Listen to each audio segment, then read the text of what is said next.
Yeah. Cash money.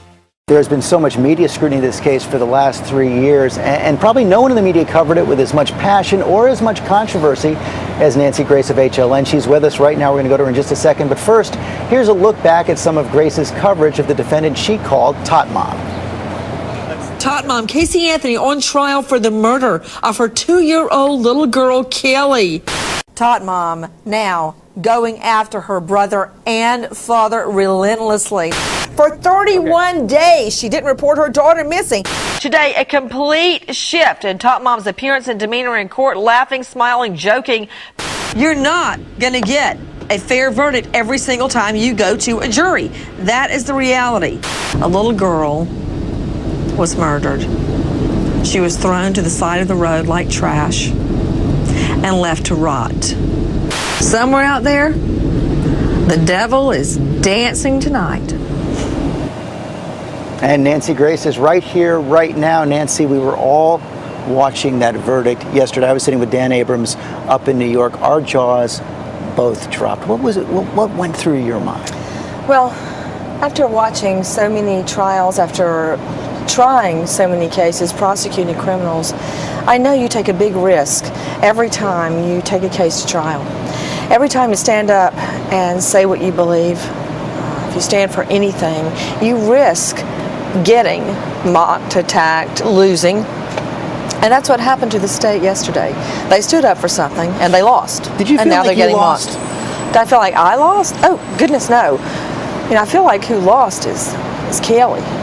Because yesterday when I was watching the defense team about a block from the courthouse having a champagne toast and dancing, and one of the defense lawyers shooting a bird at the reporters through the window, all I could think about was Kelly. And that's really all I've thought about ever since I heard the not guilty verdict. I've thought about what she went through at the end of her life. Did she look up at her mother? Was she knocked out with chloroform, I hope, and didn't suffer any fear before she was placed in that car trunk and then thrown out into a swamp to rot? That's what I've thought about. And amazingly, I've thought about my own twins so much. And last night, when I finally got home, I just went and crawled in bed with them and just laid there, late into the night, thinking about Kelly. Your anger and your passion showed through this entire trial. Yet you saw the defense team come out yesterday saying that a lot of people in the media have to learn a lesson from this, from what they called media assassination.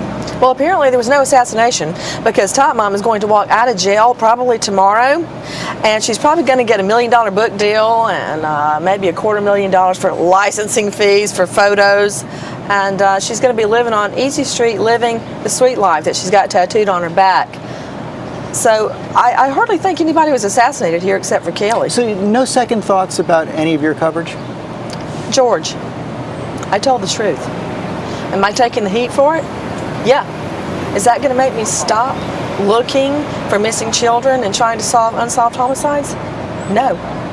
I'm not going to let some kooky jury stop justice. Not for me, anyway. Kooky jury? Yeah. Come on, George. Come on. Look, I know you're pretty highbrow and all that, but this was a bad verdict. And this is the way our justice system works. We have to believe in it, whether we agree with the verdict or not, and we have to stand by it because it's really all we've got. I know.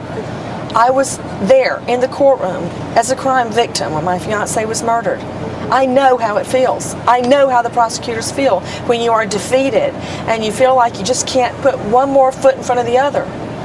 But you have to if you believe in anything. And I do. I do believe in something. I believe in justice.